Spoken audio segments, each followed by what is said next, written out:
nilai obligasi.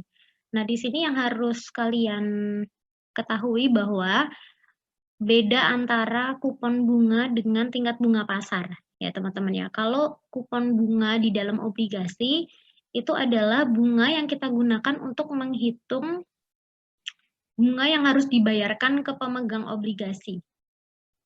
Gitu ya. Obligasi itu kan surat hutang yang diterbitkan oleh perusahaan, bisa suatu negara juga untuk mendapatkan dana. Nah, di dalam dia menerbitkan obligasi, ada hak dan kewajiban yang harus dilaksanakan. Jadi kalau perusahaan itu menerbitkan suatu obligasi, dia akan mendapatkan dana segar tetapi punya kewajiban untuk membayarkan bunga obligasi. Jadi kalau kita beli obligasi kita nggak cuma keluar duit ya, jadi bisa setiap tahunnya juga ada dana yang kita dapatkan. Nah, kewajiban lainnya perusahaan juga adalah melunasi obligasi. Jadi kalau jangka waktunya sudah habis, obligasi itu harus ditebus ya. Jadi si pemegang obligasinya menyerahkan kembali surat utang obligasinya dan obligasinya dianggap lunas gitu ya. Jadi misalnya nilai obligasinya 10 juta. Saya kasih contoh, nilai obligasinya misalnya 10 juta, jangka waktu misalnya 5 tahun. Lalu tingkat bunganya adalah 10%. Misalnya, berarti setiap tahunnya pemegang obligasi mendapatkan bunga berapa? Berarti mendapatkan bunga 10% dikalikan 10 juta, yaitu 1 juta rupiah. Nah, setelah jangka waktu 5 tahun berlalu, nilai nominal obligasinya itu harus ditebus. Berarti nanti pemegang obligasi mendapatkan 10 juta rupiah, gitu ya. Jadi dana yang sudah dikeluarkan 5 tahun yang lalu, dia peroleh kembali, berarti obligasinya sudah lunas, begitu. Nah, di sini kemarin kita sudah membahas contoh soal untuk menghitung nilai obligasi. Yang harus teman-teman ketahui bahwa di dalam kita menghitung nilai obligasi itu kan kita menggunakan interest factor PVIVA dan PVIV ya. Jadi ada present value interest factor annuity sama yang enggak annuity. Nah, kalau yang annuity itu kita mengalikannya dengan bunga yang dibayarkan. Ya, dengan bunga yang dibayarkan. Akan tetapi untuk mencari kedua interest factor antara PVIVA dan PVIV itu persen dan tahunnya itu sama, teman-teman. Ya. Jadi persen dan tahunnya itu sama mengikuti bunga pasar, bukan bunga kupon. Ya, karena kemarin saya baca kembali diskusi kita di Padlet dan ternyata masih ada beberapa dari kalian yang interest factor untuk mencari PVIVA dengan interest factor untuk mencari PVIV itu masih berbeda. Jadi yang PVIVA kalian pakai bunga kupon, lalu yang PVIV pakai bunga pasar. Tidak seperti itu ya, dua-duanya menggunakan bunga pasar. Akan tetapi untuk perkaliannya, yang PVIVA dikalikan dengan bunga yang dibayarkan, rupiah yang dibayarkan, kalau yang PVIV dikalikan dengan nilai nominal obligasinya. Gitu. Contohnya misalnya kalau contoh yang di buku itu tingkat bunga kuponnya sama dengan tingkat bunga pasar. Kalau tingkat bunga kupon sama dengan tingkat bunga pasar, itu berarti secara otomatis nilai obligasinya atau nilai pasar obligasinya itu sama dengan nilai nominalnya. Tapi kita mau cari nih bagaimana kalau tingkat bunga pasarnya itu berbeda dengan tingkat bunga kuponnya. Itu berdampaknya bagaimana ke nilai pasar obligasi. Nah, itu yang mau kita pelajari dan kita diskusikan lebih lanjut.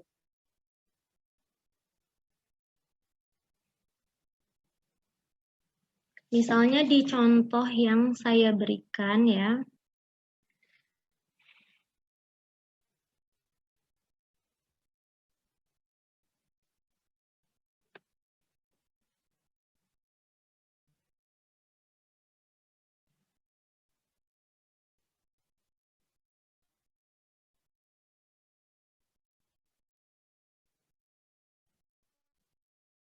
Oke, ini saya share screen aja.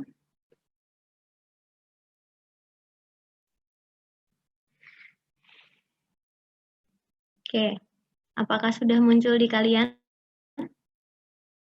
Sudah Bu. Udah. Oke. Sudah Bu. Oke, nah ini kita bahas satu persatu ya. Jadi ini saya nggak akan bagikan ke kalian, cuman kalian boleh mencatat atau memfotonya ya. Nah, ini soal nomor 3. Soal nomor 3, suara saya jelas nggak? Karena videonya terputus-putus. Jelas Ibu. Jelas ya? Jelas, Oke, Bu. nomor 3. Misalnya, suatu obligasi memiliki nilai nominal 5 juta dengan kupon bunga 15%. Nah, berarti kupon bunga itu adalah yang tertera di dalam obligasi, ya, dan menjadi kewajiban perusahaan untuk memberikan bunga itu pada investor. Dibayarkan setiap tahun dengan jangka waktu 5 tahun. Berarti tenggang waktu atau masa jatuh tempo obligasinya adalah 5 tahun. Nah, tingkat keuntungan yang disyaratkan untuk obligasi adalah 15%. Kalau kita berbicara tentang tingkat keuntungan yang disyaratkan, berarti kita bicara tentang bunga pasar, ya. Lalu yang ditanyakan berapa harga obligasi, maksudnya harga pasar obligasinya. Nah, berdasarkan soal tersebut, kita yang pertama kita cari adalah pembayaran bunga setiap tahun. Ya, pembayaran bunga setiap tahunnya itu kita lihat bunga kuponnya, teman-teman ya. Bunga kuponnya 15% dikalikan nilai nominalnya yang 5 juta. Berarti bunga setiap tahun yang harus dibayarkan adalah 750.000. Nah, di dalam kita mencari harga pasar obligasi, ini kan kita pakai PVIVA dan PVIF. Ya, kalau PVIVA annuity kita mengalihkannya dengan bunga yang dibayarkan setiap tahun karena annuity itu berarti pembayaran yang berulang. Berarti kita mengalihkannya dengan 750.000. Kalau PVIF kita mengalihkannya dengan nilai nominal obligasinya. Nah, di sini untuk yang PVIVA maupun PVIF, ini teman-teman biasanya akan salah di sini ya. Kalau di sini nih kita 15% dengan 15%, sama-sama 15%, ya memang karena kita menggunakan yang bunga pasarnya saja gitu ya. Jadi bukan berarti yang satu menggunakan kupon bunga, yang satu menggunakan bunga pasar, itu enggak. Jadi 15% yang di depan yang PVIVA dengan yang 15% yang PVIF itu kita sama-sama menggunakan tingkat keuntungan yang disyaratkan atau tingkat bunga pasarnya. Nah, di sini hasil akhirnya adalah 5.150.000. Jadi perbedaannya tidak material, Rp150. Sebenarnya ini soal kalau misalnya teman-teman tidak menghitung dengan cara seperti ini, jika kupon bunganya sama dengan bunga yang disyaratkan, itu nilai pasar obligasinya akan sama dengan nilai nominalnya, gitu ya. Jadi itu akan sama-sama 5 juta. Nah, di sini nomor 4. Nomor 4. Oke, sampai sini ya. Nah, misalnya suatu obligasi nilai nominalnya 5 juta dengan kupon bunganya 20%, dibayarkan setiap tahun jangka waktu 5 tahun. Tingkat keuntungan yang disyaratkan 15%, berapa harga obligasi. Berarti kita nyari bunga yang dibayarkan dahulu. Bunga yang dibayarkan adalah, oke ini salah ya, ini harusnya 20% dikali 5 juta, berarti 1 juta ya. Gini ya. Berarti pembayaran bunga setiap tahunnya adalah 20% dikali 5 juta. Hasilnya adalah 1 juta. Nah, untuk menghitung penghitungan di PVIVA dan PVIF, kita menggunakan 15%,5. Ya, kita menggunakan yang tingkat keuntungan yang disyaratkan. Untuk yang PVIVA, kita kalikan dengan bunga yang dibayarkan, yaitu 1 juta. Untuk yang PVIF, kita kalikan dengan nilai nominal. Nanti hasilnya adalah 5.838.200. Nah, di sini teman-teman kalau perhatikan di soal-soal, kalau misalnya kupon bunganya itu lebih besar daripada bunga yang disyaratkan atau bunga pasarnya, itu nilai obligasinya akan lebih besar dari nilai nominal. Ya, saya ulangi, jadi ketika kupon bunga ini 20% lebih besar daripada tingkat keuntungan yang disyaratkan sebesar 15%, ini harga obligasinya akan lebih besar dari nilai nominal. Kenapa? Karena obligasi tersebut menawarkan bunga yang lebih besar daripada pasar. Gitu ya. Jadi harga pasarnya akan lebih besar dibandingkan nilai nominal obligasinya.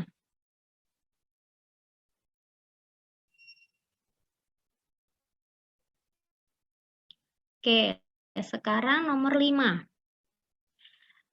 Nomor 5 ini adalah kebalikan dari soal yang sebelumnya. Ya, kalau soal yang sebelumnya kupon bunganya lebih besar, ini kupon bunganya lebih kecil. Ya, misalnya suatu obligasi memiliki nilai nominal 5 juta, kupon bunga 10% dibayarkan setiap tahun dengan jangka waktu 5 tahun. Tingkat keuntungan yang disyaratkan adalah 15%. Berapa harga obligasi? Pembayaran bunganya sama 15% kali 5 juta, 750.000 dan Maaf Bu, itu 10% dikali 5 juta ya Bu? iya, ini 10%, sorry. 10% ini berarti 500.000. Ini ya, 500.000.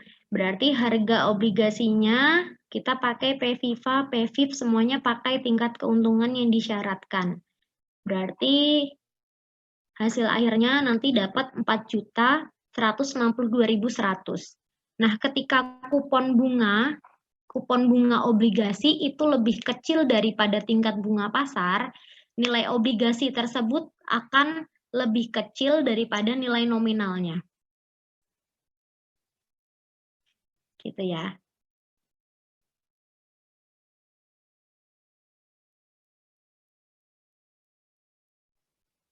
Nah, ini sudah saya kasih notes.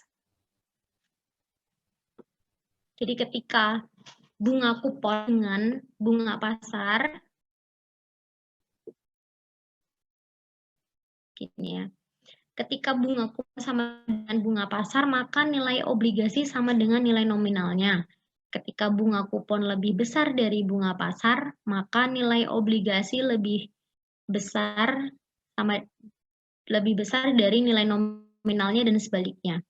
Nah, tingkat bunga kupon hanya digunakan untuk mencari bunga yang dibayarkan setiap tahun. Dalam kurung, tidak digunakan untuk mencari interest factor. Ya, mencari interest factor, PVIVA dan PVIP itu menggunakan tingkat bunga pasar atau tingkat bunga yang disyaratkan. Nah, gitu. Jadi nanti tidak ada lagi yang terbalik-balik, ya, menggunakan kupon bunga dan menggunakan tingkat bunga yang disyaratkan. Gitu.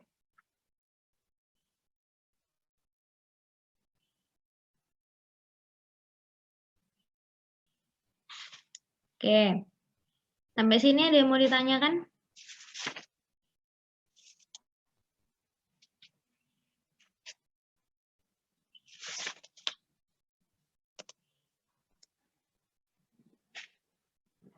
Kalau belum, kita lanjut ke soal berikutnya. Setelah perusahaan menerbitkan obligasi pada nomor 2, tingkat inflasi meningkat sehingga tingkat keuntungan yang disyaratkan pada tahun berikutnya berubah menjadi 20%.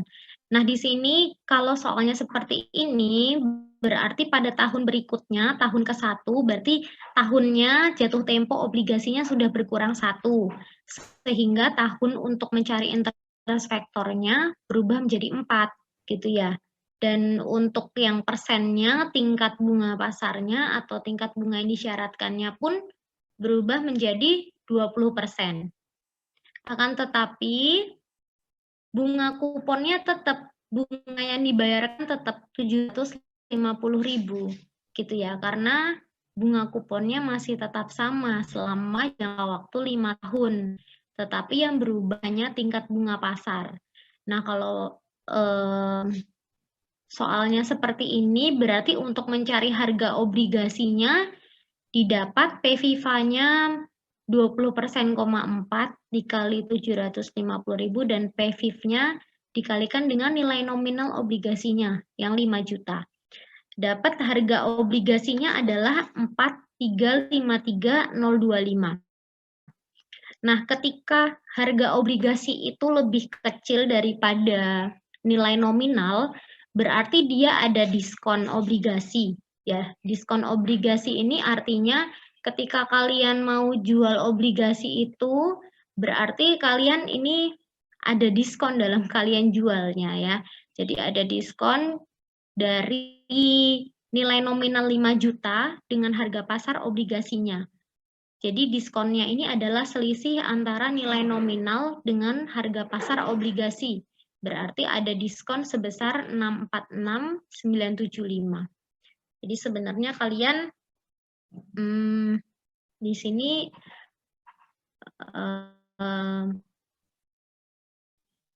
agak rugi ya, karena nilai nominal yang kalian keluarkan 5 juta, tapi harga pasar obligasinya hanya sebesar 4.300.000 gitu. Nah, nomor 7 ini dia tingkat bunga pasarnya turun ya. Tingkat bunga pasarnya turun menjadi 10%. Nah, kalau tingkat bunga pasarnya turun ini berarti seharusnya nilai obligasinya menjadi lebih besar nih ya. Jadi nilai obligasinya harganya kita pakai tingkat bunga pasar menggunakan yang 10%,4 karena jatuh temponya berkurang 1 tahun, lalu bunga kuponnya tetap 750.000. Nah, di sini diperoleh setelah kita hitung harga obligasinya menjadi 5.792.000. Nah, karena harga pasar obligasinya itu lebih besar dari nilai nominal obligasinya, berarti ada premium. Ya, jadi yang satu istilahnya adalah diskon, yang satu premium. Berarti ada premium sebesar Rp792.425.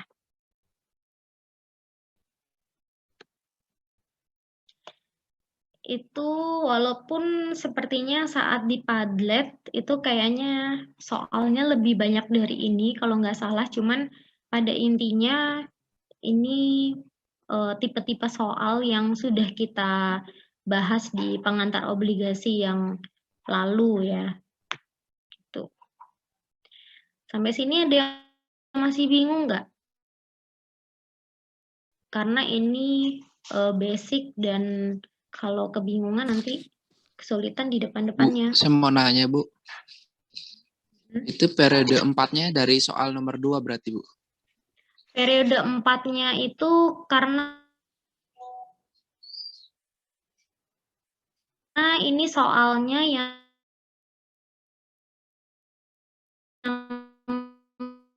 sebelumnya semuanya jangka waktunya misalnya yang nomor 3.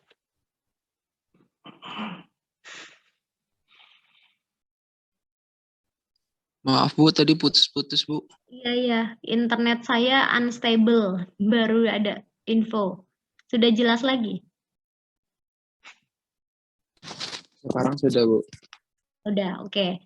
Pakai yang contoh soal yang ini, yang nomor 3.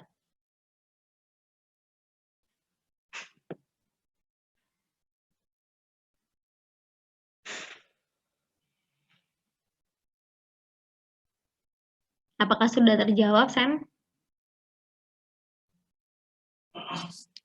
Oh, ini kan kalau soal ketiga periodenya 5. Kalau tadi kan 4. Emang cuma dirubah doang atau sebagai contoh ini atau karena apa? di soalnya gini Sam. Jadi setelah perusahaan menerbitkan obligasi pada nomor 3, tingkat inflasi meningkat sehingga tingkat keuntungan yang disyaratkan pada tahun berikutnya berubah. karena tingkat bunga pasar di saat kita menerbitkan obligasi atau saat investor membeli obligasi, itu kan jangka waktunya masih 5 tahun, ya kan? Jangka waktunya kan masih 5 tahun. Dan tingkat bunga pasarnya kan 15%. Jadi kan 5 tahun nih, Sam. Tapi setahun berlalu nih. Nah, setelah setahun berlalu, ternyata tingkat bunga pasarnya udah nggak 15% lagi, tapi berubah menjadi 20% gitu. Iya, iya. Oh iya Bu, paham Bu, paham. Oh. Makasih Bu. Berubah menjadi 20%, berarti kan sisa tahunnya, jatuh temponya tinggal 4 tahun gitu. Gitu.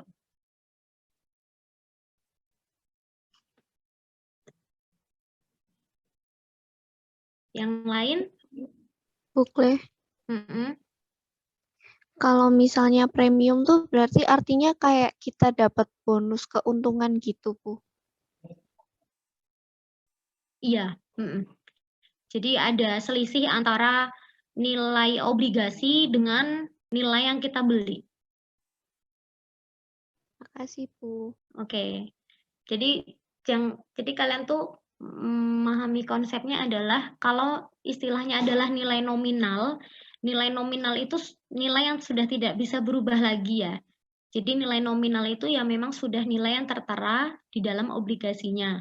Tapi kalau dibilang harga obligasi atau harga pasar obligasi, nilai obligasi saat ini, berarti itu adalah nilai pasar. Nah, nilai pasar itu dipengaruhi oleh tingkat bunga pasar atau tingkat bunga yang disyaratkan. Begitu.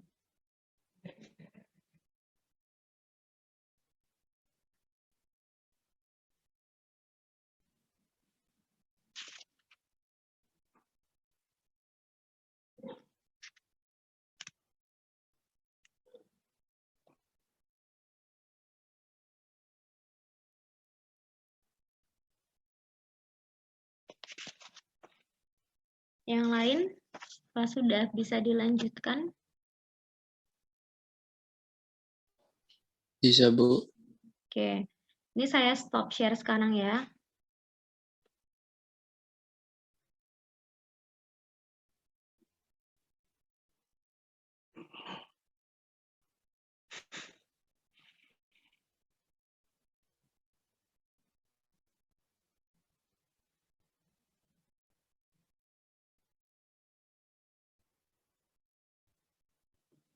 Sekarang kita masuk ke bagian 2, nilai waktu uang yang obligasi dan yield to maturity dan saham.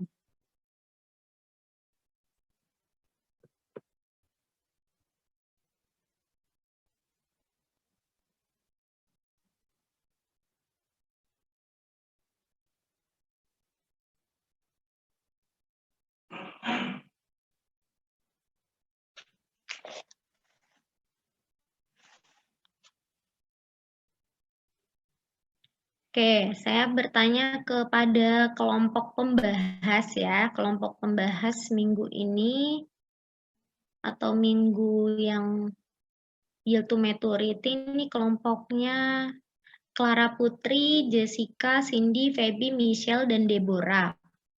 Nah, menurut kelompok, perbedaan antara yield to maturity dan yield to call apa?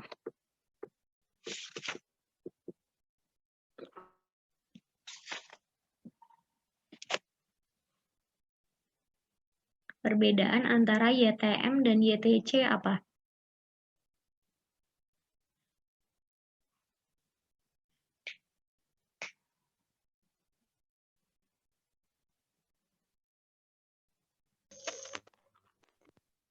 YTM adalah tingkat bunga yang diperoleh pemegang obligasi jika obligasi tersebut dipegang sampai pada jatuh tempo. Apakah ada yang menjawab? Deborah, suaranya kecil banget.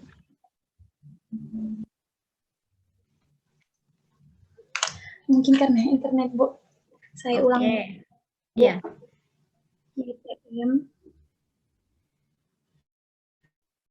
YTM adalah tingkat keuntungan yang sampai pas saat jatuh tempo. Sedangkan YTC, jika investor tersebut memegang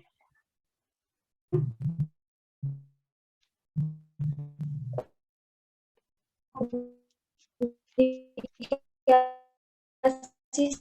sampai dilunasi. Sampai Suara saya kedengaran, Bu?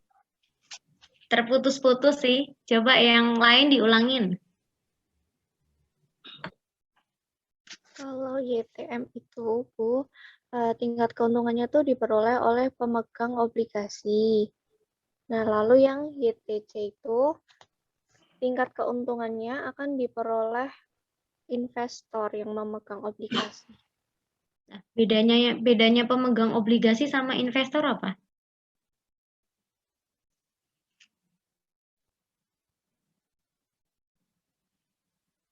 Pemegang obligasi itu ya investor ya, itu bukan orang yang berbeda. Itu sama, pemegang obligasi itu disebut investor.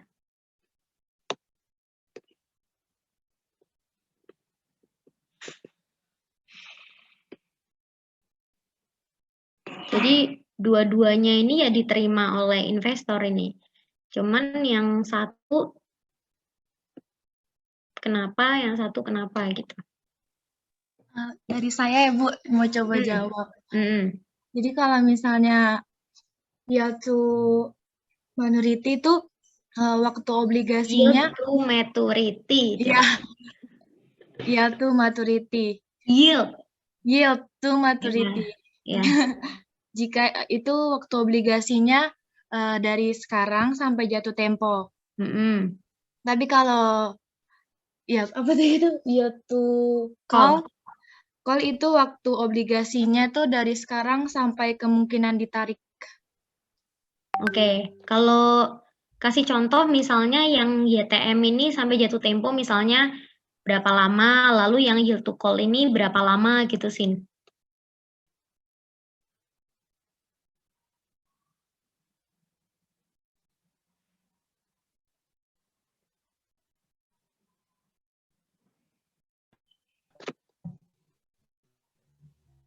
Bu, saya ingin mencoba menjawab. Ya. Kalau YTM itu dalam jangka waktu jatuh temponya, kalau YTM itu misalnya pelunasan obligasinya itu misalnya jatuh temponya pada 10 tahun lagi sehingga obligasinya itu dibayar setiap tahun. Tetapi misalnya YTC itu misalnya pada saat pembayaran obligasi dan pada tahun ke-6 misalnya sudah pemegang obligasi ingin melunasinya, sudah bisa dilunasi, jadinya tidak perlu sampai 10 tahun, Bu. Oke. Jadi bedanya kalau yang YTM itu tingkat keuntungan yang diperoleh ketika obligasi itu dipegang sampai jatuh tempo.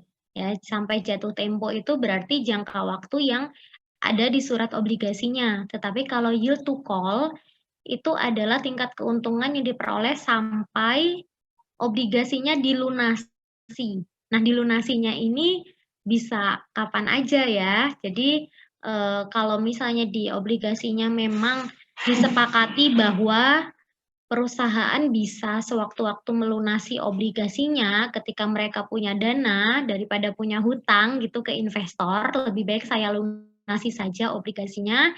Itu YTC itu disesuaikan dengan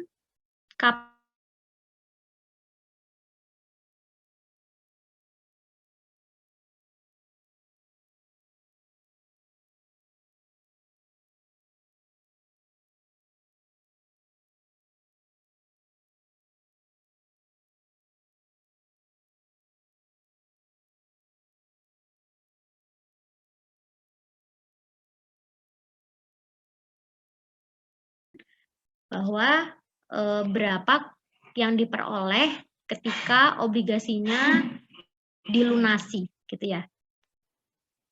Tapi dua-duanya sama, dua-duanya itu ya tingkat keuntungan, cuman jangka waktunya berbeda aja. Itu cuman penggunaan istilah saja, tetapi sebenarnya untuk cara penghitungannya itu sama ya. Penggunaan istilahnya saja. Nah, di sini teman-teman juga ini berbeda dengan soal yang tadi kita bahas. Kalau di pengantar obligasi itu kita mencari nilai obligasinya. Ya, kita mencari nilai obligasinya. Dan tingkat bunga kupon, tingkat bunga pasarnya itu sudah diketahui. Akan tetapi untuk YTM dan YTC ini bedanya apa? Bedanya ini nilai obligasinya sudah diketahui, teman-teman. Jadi harga penawaran obligasinya sudah diketahui dan kita mencari YTM atau YTC-nya. Atau kita mencari bunga pasarnya berapa. Gitu. Jadi kebalikan dari yang tadi soal sebelumnya. Kalau soal sebelumnya, kalau contoh di buku itu kita mencari harga yang 900.000-nya. Jadi kan kita peroleh nih, kalian masing-masing udah punya buku Mamduh kan ya? Ya, Bu. Oke, di halaman 118, ini kan contoh soalnya kita ditawari obligasi, kupon bunganya 20%, nilai nominal 1 juta, jangka waktu 10 tahun. Harga penawaran adalah 900.000. Nah, ketika kita cari YTM-nya, kita peroleh YTM-nya adalah 22,6%. Ya. Jadi bunga pasarnya ini 22,6%. Tadi kita bahas bahwa ketika kupon bunga lebih kecil daripada bunga pasar, berarti harga obligasinya lebih kecil dari nilai nominal. Ya kan? Nah, berarti harusnya harga obligasi ini lebih kecil daripada 1 juta. Berarti benar ya, karena harga penawarannya adalah 900.000. Nah, teman-teman kalau mau membuktikan ya masukkan aja ke rumus PVIVA dan PVIV gitu. Masukkan ke rumus PVIVA dan PVIV, nanti hasilnya 900.000 atau tidak. Nah, akan tetapi di sini karena tabel PVIVA dan PVIV itu tidak ada koma-koma, jadi untuk mencari YTM ini, kalau di buku Mamduh, itu kita pakai metode mencoba-coba ya. Jadi di buku Lukas Tia Atmaja juga memakai istilah yang sama, yaitu namanya metode coba-coba. Jadi kita coba-coba misalnya di antara berapa persen sih gitu YTM-nya. Nah, kalau di buku Mamduh ini YTM-nya berada di antara 22% dan 23%. Akan tetapi kalau mau dimasukkan ke dalam rumus juga bisa. Ini saya share screen materi dari kelompoknya Jessica. Nah, udah muncul di kalian kan? Ini kelompoknya Jessica sebenarnya sudah memberikan rumus. Ya, jadi yang pertama ini mereka menggunakan rumus trial and error ya, coba-coba. Nah, ini mereka udah mencantumkan di sini. Jadi ini keterangannya lengkap ya, ini kelompok sudah membuat lengkap. Jadi mereka mencoba nih dengan tingkat diskontonya 22%. Oke, ketika tingkat diskontonya 22%, ini nilai obligasinya adalah 921.000. Nah, ketika dinaikkan menjadi 23%, present value-nya adalah 886.000. Berarti YTM-nya berada di antara 22% dan 23%. Tapi ketika kalian mau mencari real-nya berapa gitu ya, real-nya kan ada 22,6%. Nah, di sini sudah ada rumus yang mereka berikan. Nah, ini rumus yang bisa digunakan ya. Ini rumus yang bisa digunakan memasukkan rumus untuk mencari YTM-nya.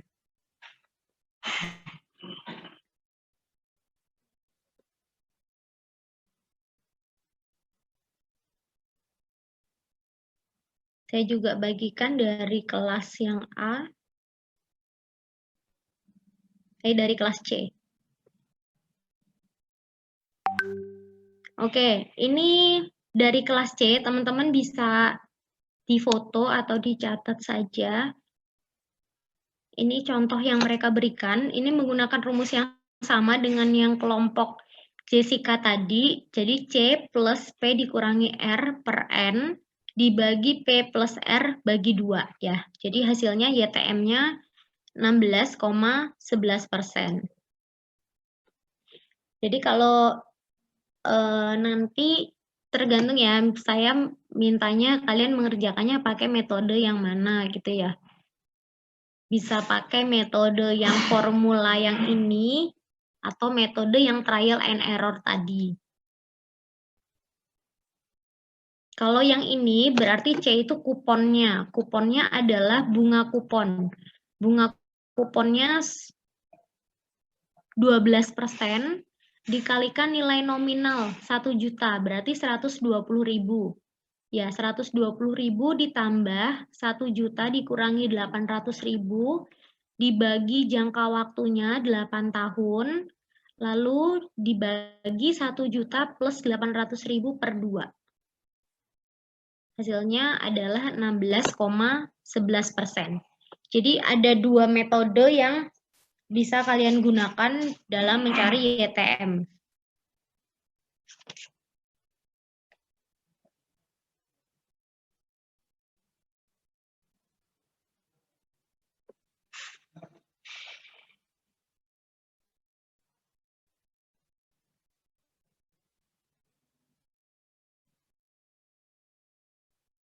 Oke, ini yang tadi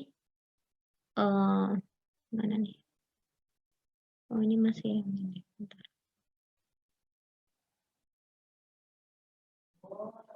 Bentar.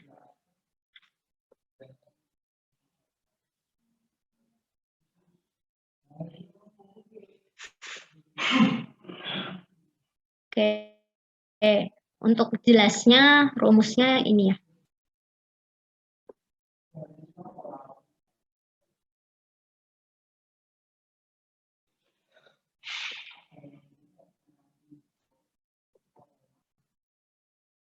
Untuk yield to call juga sama, teman-teman ya. Jadi yield to call itu juga kita bisa pakai rumus yang trial and error.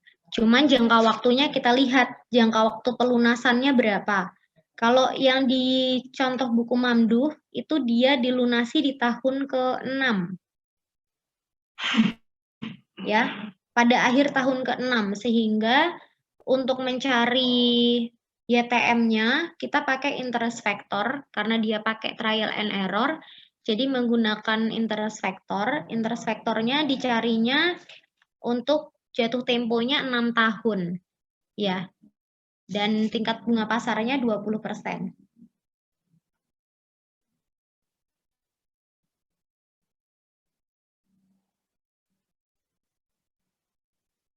Dicoba-coba apakah 20% atau 26%.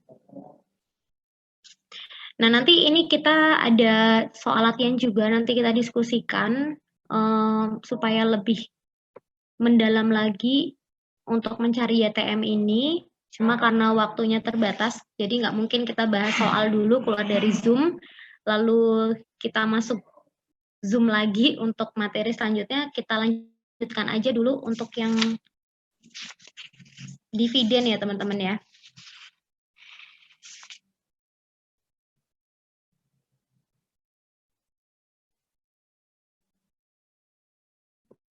Ya, jadi nanti kita lanjutkan dulu materinya ini di Zoom, selesai semua materi, baru nanti kita latihan soal bareng-bareng di WAG. Bagaimana?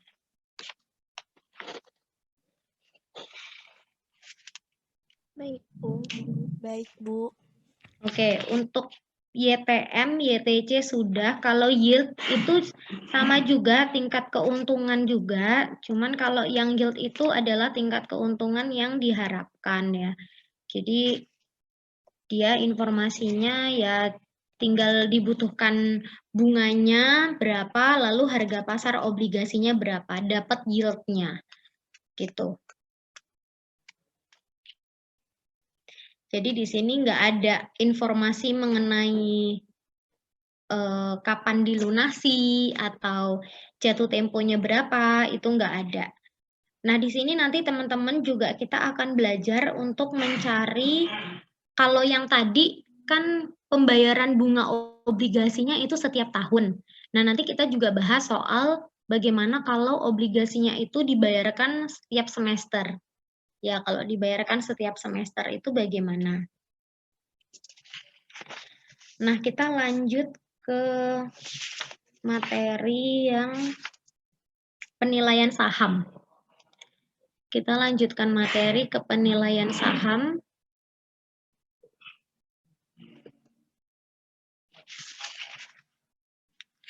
Jadi masuk ke materi selanjutnya ya, yang dividen dan tingkat keuntungan yang disyaratkan.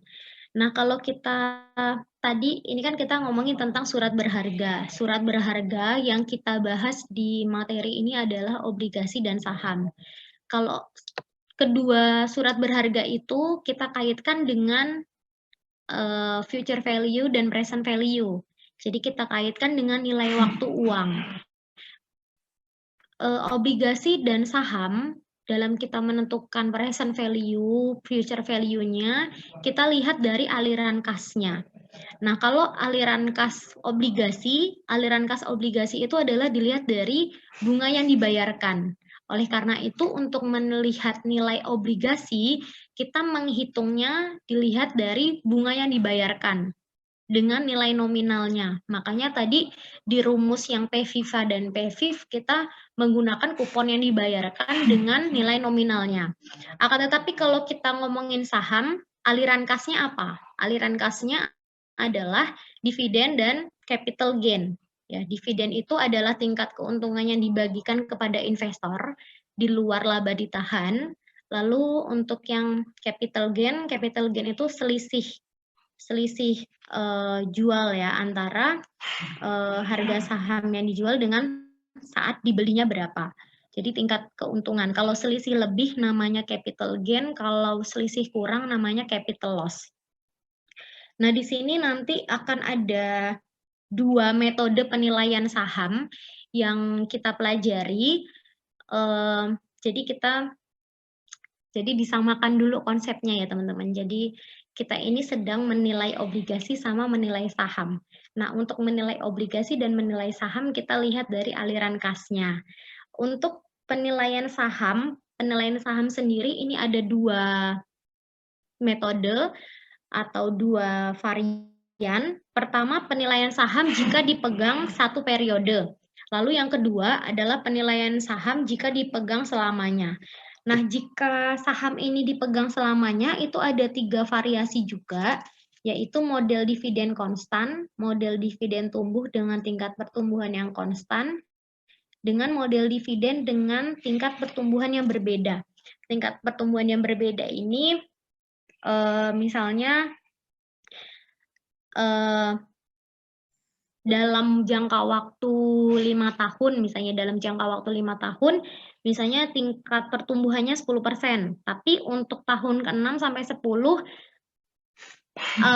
berubah nih, naik 5% misalnya. Nah, bagaimana sih dengan harga sahamnya?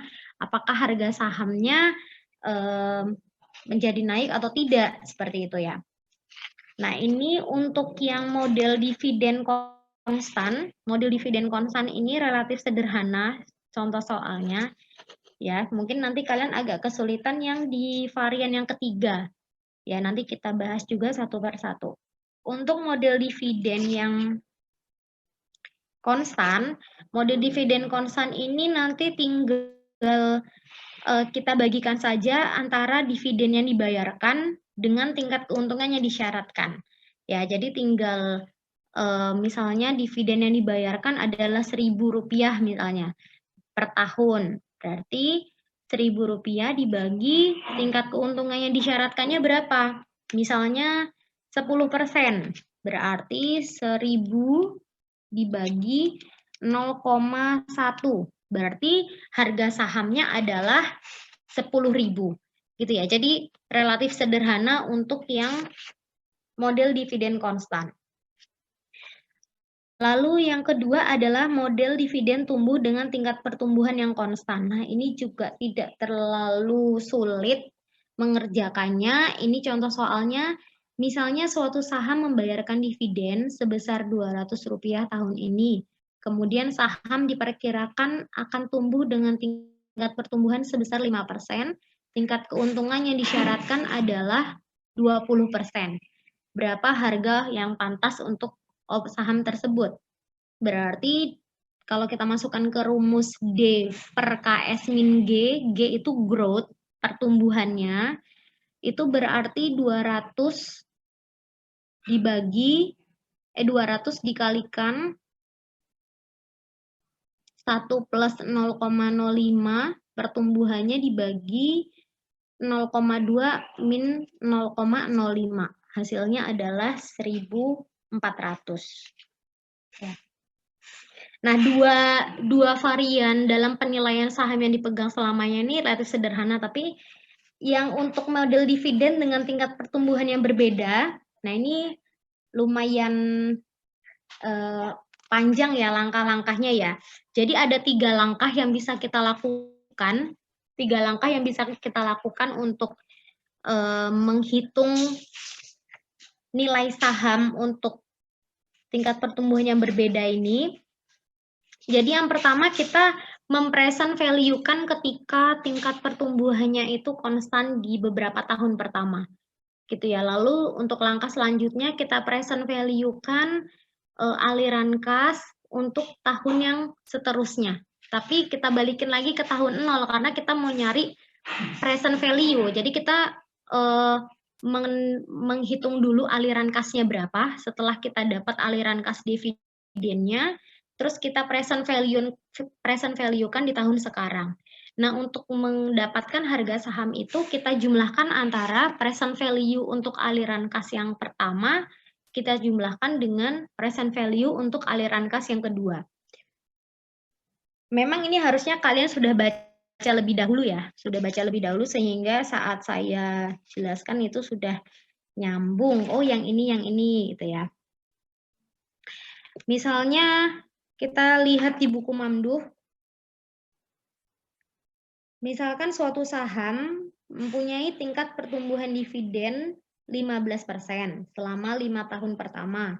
Kemudian dividen tumbuh dengan 5% selamanya. Tahun ini saham membayarkan dividen sebesar Rp200. Tingkat keuntungan yang disyaratkan adalah 20%. Berapa harga yang pantas? Nah, kalian lihat di tabel 4.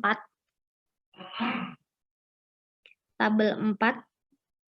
Ini kelompok bahas nggak ya kayaknya di materinya nggak kalian bahas ya?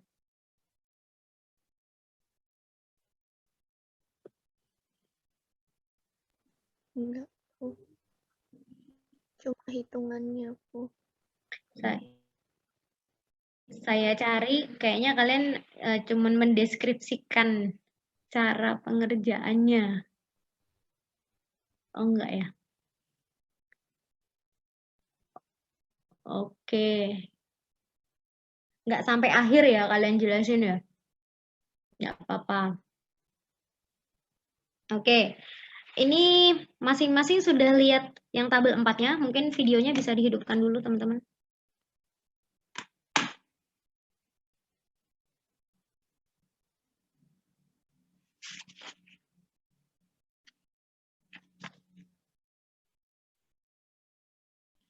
Oke, videonya dihidupkan. Carlos punya bukunya nggak, Carlos? Punya, Bu. Ada, mana? Oke, buka halaman 128.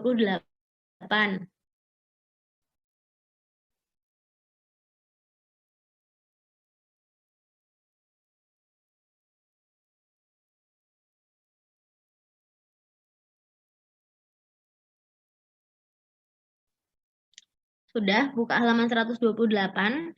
Di sini, kalau contoh soalnya seperti yang 127 ini, untuk model dividen yang varian ketiga, itu pertama kita mencari aliran kas dividen. Ya, kita lihat aliran kas dividennya. Nah, aliran kas dividen ini bunganya yang dibayarkan berapa? Bunga yang dibayarkan dividen yang dibayarkan berapa? Dividen yang dibayarkan itu sudah diketahui Rp200 ya teman-teman. Berarti untuk tahun itu 200 dikalikan 1 plus 0,15 pangkat 1. Dapat 230. 15-nya itu dapat dari tingkat bunga pasarnya. Ya. Jadi 0,15 itu adalah tingkat bunga pasarnya. Nah, untuk yang diskon factor yang di kolom yang ketiga, diskon factor ini adalah diskon factor untuk tingkat keuntungan yang disyaratkan yang 20%. Tadi 0,15 tadi yang pertumbuhan dividen ya. Kalau yang diskon factor itu tingkat keuntungan yang disyaratkan. Kalau kalian lihat tabel, itu nanti kalian lihat tabelnya di tabel PVIV. Jadi bukan PVIVA. Ya, jadi lihat di tabel PVIV yang untuk 20%. PVIV 20% tahun pertama, PVIV 20% tahun kedua, dan sebagainya. Nah, present value aliran kasnya, kita tinggal mengalihkan antara discount factor atau interest factor yang 20% dikalikan sama aliran dividennya. Jadi masing-masing tahun present value-nya berapa? Jadi tadi kan udah dapat 230. Terus discount factor-nya kalian tinggal nyari di tabel PVIV.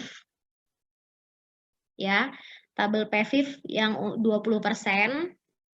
Lalu present value-nya itu kalian mengalihkan aliran dividennya dengan discount factor. Berarti 230 dikalikan 0,8333 dan sebagainya. Matilda ada buku nggak? Oke.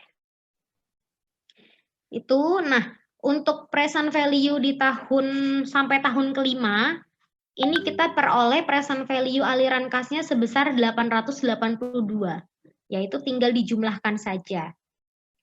Nah, ketika kita mau mencari yang tahun ke-6 dan 10, kita lihat tingkat pertumbuhannya berapa persen.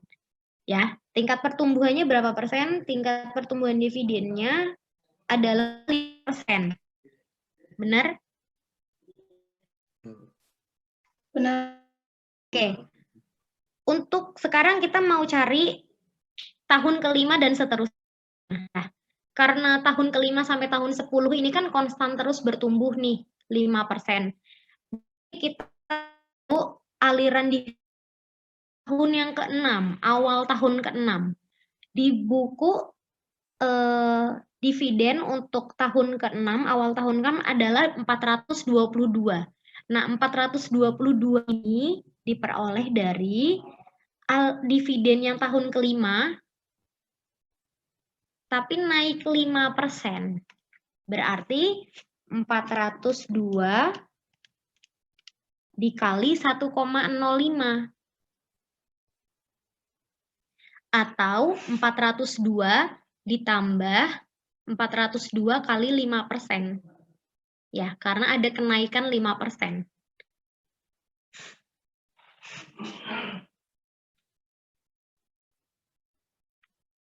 Nah, ketika kita sudah tahu aliran dividen di awal tahun ke-6 itu 422, kita masukkan ke rumus yang tadi tingkat pertumbuhan konstan. Ya, berarti 422 per 0,2 dikurangi 0,05 dapat 2813. Tapi aliran dividen yang 2813 itu kan perlu kita present value kan. Berarti kita present value kan berarti kita bagi masuk ke rumus yang present value. Kalau present value berarti future value per 1 plus R pangkat N ya. Berarti 2813 dibagi 1 plus 0,2 pangkat 5 atau yang 5 tahun sisanya diperoleh 1131. Nah, untuk harga sahamnya itu tinggal dijumlahkan yang tadi 882 untuk present value aliran kas 5 tahun pertama dengan dijumlahkan dengan present value aliran kas yang kedua untuk tahun ke-6 sampai ke-10 yaitu 1131. Nanti diperoleh hasilnya adalah 2013.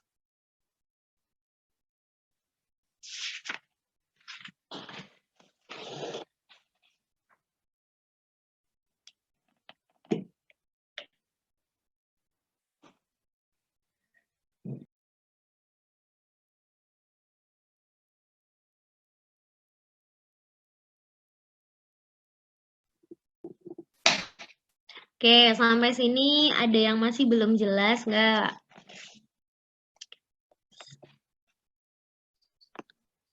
Bu, saya mau nanya.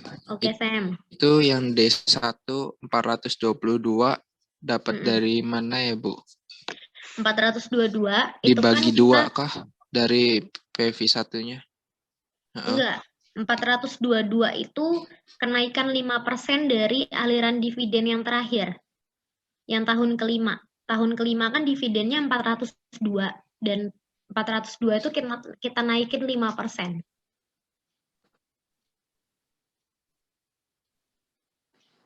Oh, di jumlah gitu ya, Bu? Kalau misalnya Samuel mau nyari 402, terus 402-nya naik 5%, berarti cara mencarinya gimana, Sam?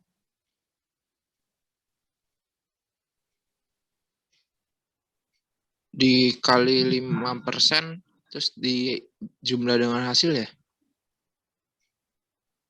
Jumlah dengan hasilnya itu dijumlahkan dengan berapa?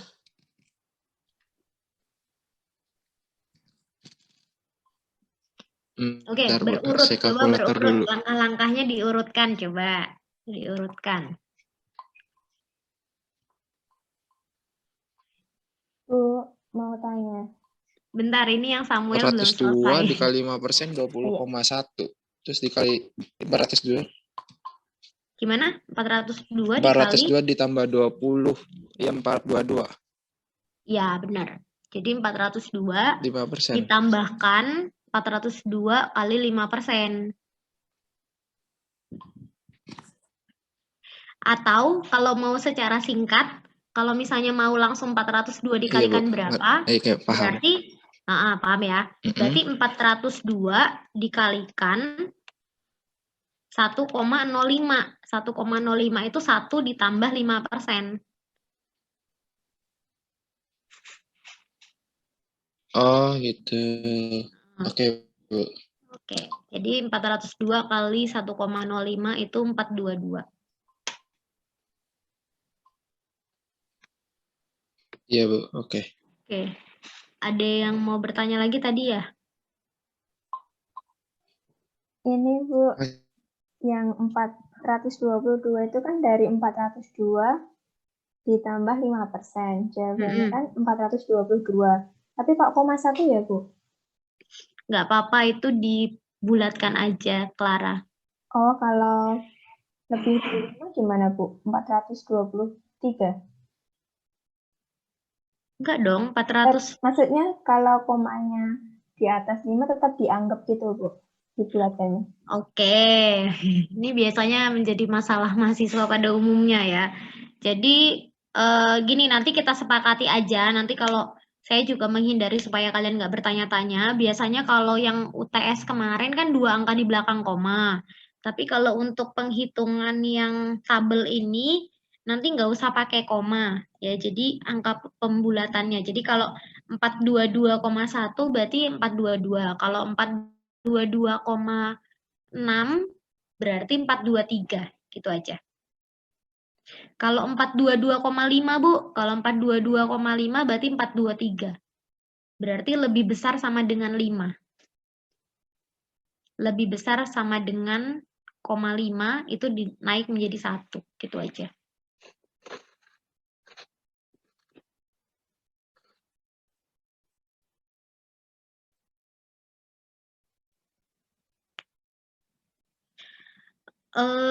Mungkin gini ya, kalau kalian menghitung di tabel, teman-teman, ini saya kasih tips juga, kalau kalian ngerjakan seperti ini, kalian kalau mengerjakan seperti ini, diusahakan per baris.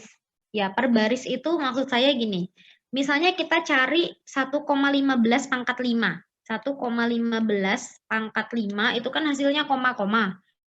2,011357 dan sebagainya. Nah, kalau kalian tulis angkanya dulu di sini, misalnya 1,15 pangkat 5 kali 200. Hasilnya kan 402,27 sekian. Nah, ini kalian jawabannya tetap ditulis 402,27 nggak apa-apa. Tapi kalau dalam menghitungnya, itu langsung aja angka yang di sini kalian kalikan dengan diskon factor. Itu akan lebih aman. Ya. Jadi jangan kalian bulatkan dulu, baru kalian kalikan dengan diskon factor. Gitu.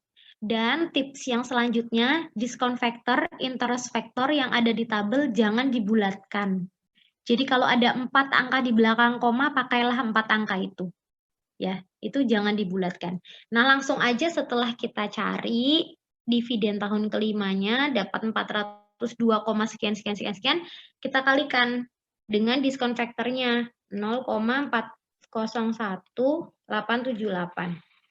161,66. Di buku dibulatkan menjadi 162.